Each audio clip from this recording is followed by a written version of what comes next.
हवामान बदलले पुढचे 72 तास धोक्याचे, तर तुमच्या जिल्ह्यात काय स्थिती आपण आजच्या व्हिडिओत जाणून घेऊया. नमस्कार शेतकरी मित्रांनो, महाराष्ट्राच्या हवामानात एक वेळी दोन मोठी आणि परस्पर विरोधी संकटे उभी गाठली आहेत.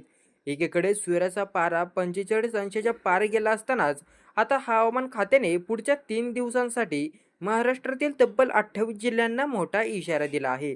एप्रिलच्या या रणरणत्या उन्हात अचानक प्री मान्सून म्हणजेच मान्सूनपूर्व पावसाची एंट्री कशी झाली, कोणत्या जिल्ह्यामध्ये विजांचा कडकडाटासह पाऊस पडणार, जाणून घेऊया संपूर्ण बातमी आजच्या व्हिडिओमध्ये.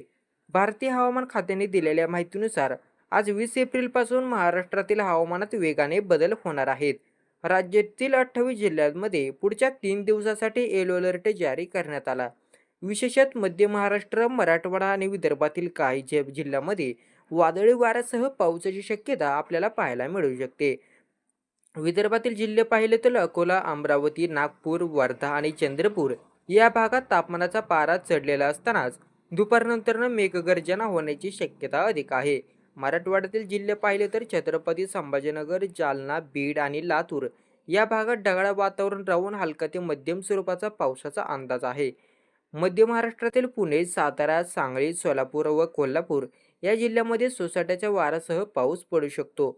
मुंबई, ठाणे आणि रायगड पट्ट्यात पावसाची शक्यता कमी असली तरी आर्द्रता वाढल्यामुळे प्रचंड उकाडा आणि घामाचे प्रमाण वाढणार आहे.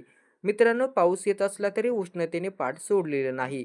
विदर्भातील अकोला आणि वर्धा इथे तापमान 45 अंशाचा टप्पा गाठला आहे. हे या मोसमातील आतापर्यंतचे सर्वोच्च तापमान मानले जाते. विशेष म्हणजे दिवसा प्रचंड ऊन आणि संध्याकाळी अचानक पाऊस असे हवामान सध्या आपल्याला पाहायला मिळत आहे. शेतकरी बांधवांनो, हा पाऊस जरी दिलासादायक वाटत असेल तर सोबत विजा आणि वादळ घेऊन येतोय. त्यामुळे काही गोष्टींची काळजी घ्या. विजा चमकत असताना झाडाखाली किंवा उघड्या मैदानावर उभे राहू नका. काढणीला आलेल्या पिकांची आणि फळबागांची शक्य असल्यास सुरक्षित ठिकाणी साठवणूक करा व जनावरांना सुरक्षित निवाऱ्यात बांधा. तरी माहिती आवडली असेल तर व्हिडिओला एक लाईक करा आणि माहिती इतरांना नक्की शेअर करा. धन्यवाद.